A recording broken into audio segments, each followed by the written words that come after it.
Hello and welcome to Real Wizardry, where we make your life more magical. My name's Neil, I'm going to be your magical host, and in today's video I'm unboxing 4 things, 2 of which are very witchy and wizardry, and 2 of them are more sort of fantasy. So if you like that sort of stuff, please do click that like button, subscribe and ding that bell, because it's all coming up right after this.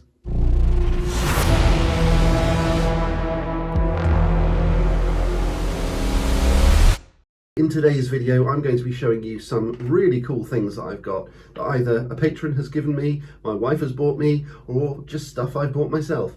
I went up to the Harry Potter Magical Studio tour thing on Saturday of last week, which is why I didn't go live, by the way. Let's get unboxing, shall we? Now, this isn't actually a traditional unboxing because I've kind of already unboxed all of it, but I haven't shown anyone yet. So here's the first thing. This one arrived. This one is thanks to Jay Scheffler. She's one of my patrons.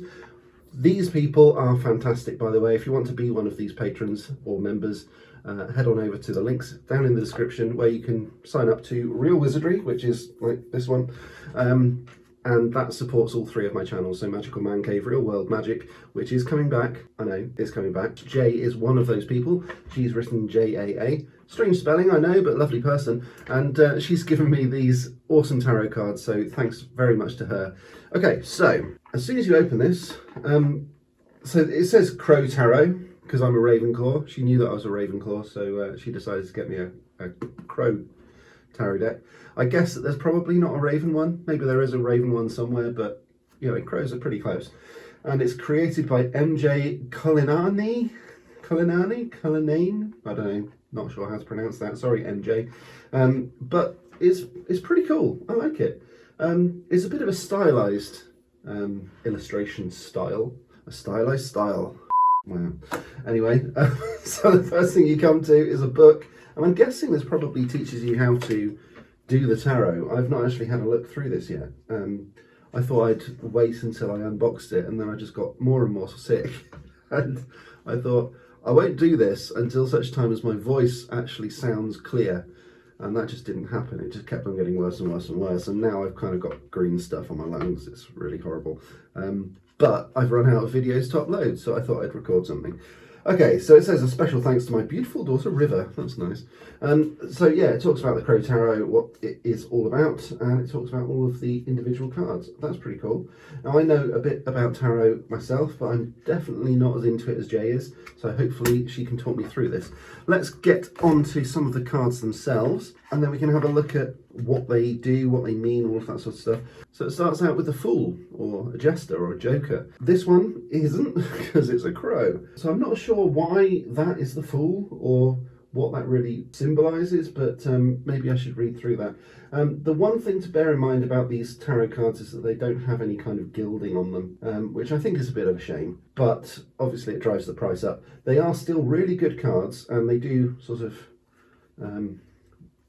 they are easy to spread and that sort of thing, so I don't think I'm going to have a problem with these things. There's an awful lot of cards in a tarot deck as opposed to a normal playing card deck. I think there's about 70-ish in a tarot deck as opposed to 52 in a normal card deck. And that's because of all the major arcana, which are things like the Magician, the High Priestess, the Empress, the Emperor, the Hierophant, Elephant. Hello. Right, Frank. Goodbye. Bye-bye. Okay, so there's a whole load of stuff like that. So we've got a whole load of really cool illustrations, and they're all about crows. I do really like this. I also really like that they've taken the character and tried to put them into the crows. So the lovers, for example, there are 2 crows and there's a heart. And presumably, I mean, the heart, the ventricles do seem to be in the beaks of those crows, which is a little bit gruesome. And I thought actually that was a sign of the Deathly Hallows there, but it isn't. A little bit disappointing. Yeah, I do like this. I think it'll be interesting to see how these actually work with regard to scrying and stuff like that. But they've obviously got crows on all of them, and aesthetically, I think they're really pleasing. So thanks ever so much to Jay for that. I will definitely have a look into these in more detail when I have much more time, and hopefully I can do a bit of an update video on some of the things I've seen, because with various different scrying techniques I have seen some really weird stuff in the past. Maybe I'll do a video on that in the future. Okay, so next up in my magical menagerie of stuff, my wife bought me this, and it's a cauldron, obviously. It's one of the larger cauldrons that I've got. In fact, it is the largest one that I've got. It's got the sign of the goddess on here, which is effectively a woman, although you can't really see it very well in cast iron, simply because cast iron doesn't really hold detail particularly well. A crescent moon, a full moon, and a crescent moon with a woman in the centre. That's the sign of the goddess. So I'm quite impressed with this because it is really, really heavy. The only issue is that the lid does sort of slide around a bit. It is lit just here, so it shouldn't fall off, but it does. In practice, whenever I pick it up, pretty much, it slides off. And because it doesn't hold it dead flat either, I wouldn't rely on the handle particularly well. But other than that, I'm not going to be doing that anyway. I'm going to be using this as a centerpiece in my magical man cave. So I think for me, this is perfect, and it's really heavy. You know, if you want to use that against an intruder, it will kill someone. So, you know, don't throw this in anger. Don't throw it at all, it'll probably crack. But it is a really awesome piece, and for the size of it as well. I don't want to talk about how much it costs because I just don't know. It probably wasn't cheap. So I guess those two items were probably the main witchy sort of side of things. The Magical Man Cave is going to be a fantasy world based on witchcraft and wizardry and things like that. But also it's going to be a bit of a games room so that I can play Dungeons and Dragons, card games, board games, stuff like that. And as part of that, I decided to buy myself an automatic card shuffler. Now, those of you who know me will know that I am a magician. I have been a semi-professional and professional magician in the past. Not so much anymore. I decided to get a day job, but, you know, never mind, needs must. So I decided that I was going to buy an automatic card shuffler, and the reason for this is because a lot of the card games that I've been buying recently have, frankly, very poor quality cards, but because they're very specific to the game, there's nothing I can do about that.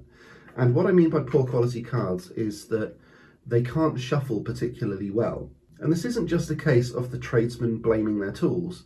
It's more a case that cards will bend. When you try to riffle shuffle, for example, they will bend and they'll stay bent. If you try to do a faro shuffle instead, that's not going to work particularly well either. And you can't faro shuffle cheap cards particularly well either because the fibres will come apart.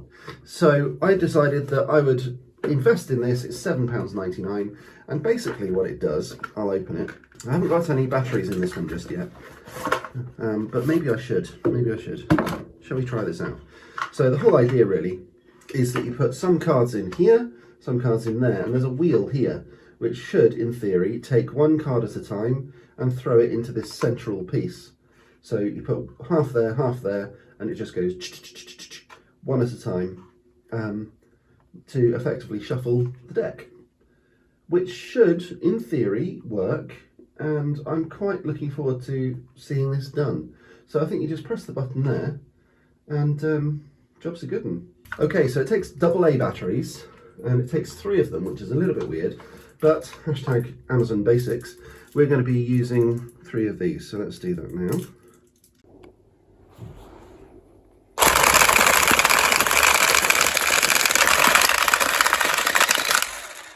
That definitely did the trick. So I guess the question you're all asking is, did I save the best till last? And I think I did. So I went up to the Harry Potter tour on Saturday with my son Daniel, and we walked around and spent 4.5, 5 hours walking around the Harry Potter studio tour, and it was awesome. Really, really good. It was a dark arts theme night, and I'm going to be putting something on this channel about that a bit later on as well. And I went into the shop afterwards, as you do, because you kind of have to, and I saw this. This is the Ravenclaw house crest wall art, and it's basically a piece of metal that goes on the wall, and it kind of looks like this.